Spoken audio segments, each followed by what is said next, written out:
അഭിമന്യുവിന്റെ പൗത്രൻ ജനമേജയൻ നടത്തിയ സർപ്പയാഗത്തിന്റെ ഫലമായി സർപ്പങ്ങളെല്ലാം യാഗാഗ്നിയിൽ വീഴാൻ തുടങ്ങി.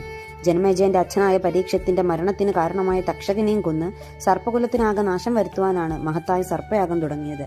ഇത് മനസ്സിലാക്കിയ തക്ഷകൻ ഇന്ദ്രനെ ശരണം പ്രാപിച്ചു. ഇന്ദ്രലോകത്ത് അഭയം നൽകിയിരിക്കുന്ന തക്ഷകനെ ലഭിക്കുന്നതുവരെ അനേകം സർപ്പങ്ങൾ ഈ യാഗാഗ്നിയിൽ വീണു തന്റെ കുലം ഒടുങ്ങുന്നത് കണ്ട് നാഗരാജനായ വാസുകി ദുഃഖത്തിലായി. ഒടുവിൽ തനിക്കും അഗ്നിയിൽ വീഴേണ്ടി വരുമെന്ന ലക്ഷണങ്ങൾ തുടങ്ങിയപ്പോൾ സഹോദരീപുത്രൻ ആസ്തികനോട് ജനമേജയനെ സമീപിച്ച് ഈ യാഗം എങ്ങനെയെങ്കിലും മുടക്കണമെന്ന് ഏൽപ്പിച്ചുവിടുന്നു. ആസ്തികന്റെ ജീവിത ഉദ്ദേശം തന്നെ സർപ്പങ്ങളെ യാഗത്തിൽ നിന്നും രക്ഷിക്കുക എന്നതായിരുന്നു. ഒരു ബ്രാഹ്മണൻ മൂലം സർപ്പയാഗത്തിന് മുടക്കം വരുമെന്ന് നേരത്തെ അറിവ് കിട്ടിയ ജനമേജയൻ ആരെയും കടത്തിവിടരുതെന്ന് ദ്വാരപാലകരോട് പറഞ്ഞിട്ടുണ്ട്. എങ്കിലും മാധുര്യമുള്ള വാക്കുകൾ പറഞ്ഞ് ആസ്തികൻ അകത്ത് കടന്നു ജനമേജയനെ വിശിഷ്ടമായ രീതിയിൽ വന്ദിച്ചു.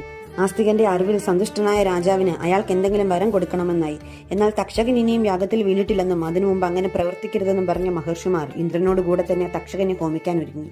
ഇതറിഞ്ഞ ഇന്ദ്രൻ തക്ഷകന് നൽകിയ അഭയം പിൻവലിക്കുകയും തക്ഷകൻ യാഗാഗ്നിയിലേക്ക് പതിക്കാൻ തുടങ്ങുകയും ചെയ്യുന്ന അവസരത്തിൽ ജനമേജയൻ തന്റെ മുന്നിൽ നിൽക്കുന്ന ആസ്തികന് വേണ്ടുന്ന വരം ആവശ്യപ്പെട്ടുകൊള്ളാൻ അനുവദിച്ചു. ഇനി ഒരു സർപ്പം പോലെ യാഗാഗ്നിയിൽ വീഴരുതെന്നായിരുന്നു ആസ്തികൻ ആവശ്യപ്പെട്ട വരം. യാഗാഗ്നിയിലോട്ട് വീഴാതെ തക്ഷകൻ വായുവിൽ തങ്ങി നിൽക്കവേ വേറെ വഴിയില്ലാതെ രാജാവായ ജനമേജയന് ആ വരം നൽകേണ്ടി വന്നതോടെ ബാക്കിയുള്ള സർപ്പങ്ങളൊക്കെ അഗ്നിയിൽ വീഴാതെ സർപ്പകുലത്തിനെ രക്ഷിക്കുക എന്ന ജന്മോദ്ദേശം ആസ്തികൻ നിറവേറ്റി.